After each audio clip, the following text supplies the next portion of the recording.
Yo mga idol, kamusta? Sports Talk PH nga pala. So kanina nga lamang po ay nakapanayam ni Eli Setback ng ES News ang dalawang bigating pangalan sa sports ng boxing na sila legendary announcer Michael Buffer at ang legendary former 5 Division World Champion Sugar Ray Leonard. At dito nga po ay positibo at may tiwala si Buffer na sa kabila ng edad ng ating pambansang kamauman ni Pacquiao na 46 years old ay kaya daw nitong maitawid ang laban at makuha ang tagumpay. Paliwanag ni Buffer na kahit ano umano ang mangyari ay gustong gusto niya daw talaga kasi si Pacquiao at hiling niya umano na makuha talaga nito ang panalo.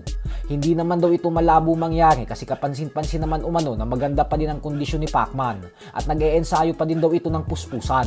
Sana lang daw talaga ay walang mangyaring masama sa ating pambansang kamao at huwag magtamo ng permanenteng damage sa laban.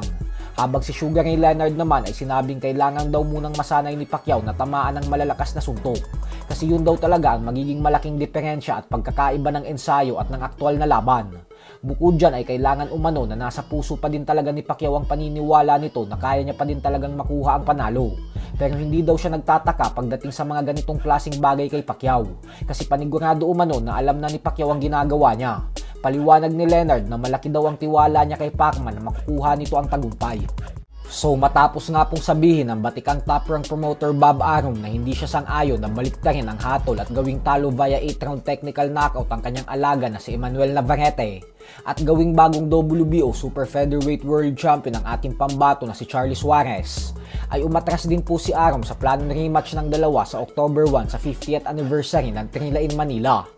At ngayon naman nga po ay may mga nakakarating daw na mga balita mismo sa kampo ni Suarez na pinag-iisipan na daw ni Navarrete ibakante ang pinangahawakan nitong titulo upang umakyat na lamang sa 135-pound lightweight division. Hindi po ito maganda para sa imahe ng Mexican champion kasi lalabas talaga na umiiwas na siya sa ating pambato. At dahil dyan kaya naman bumanat ang handler ni Suarez na si former Ilocos Sur Governor Chavit Singson at sinabing dapat daw sa ganitong sitwasyon ay automatic rematch daw ang gagawin. Pero paano pa umano magre-rematch kung umalis na sila sa Super Featherweight Division?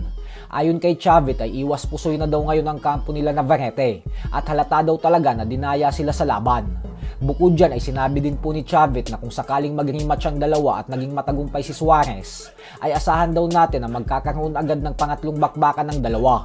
Pero ganun pa man nga po ay ang sigaw ng mga Pinoy boxing fans at maging ng mga international boxing analysts and legends ay bago daw gawin ang rematch ng dalawa ay kailangan daw munang gawin ang tamang desisyon.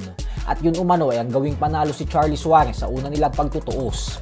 Sa susunod na buwan pa po pag-uusapan ng California State Athletic Commission ang kanilang magiging final decision patungkol sa pag-aapela ng kampo ni Suarez.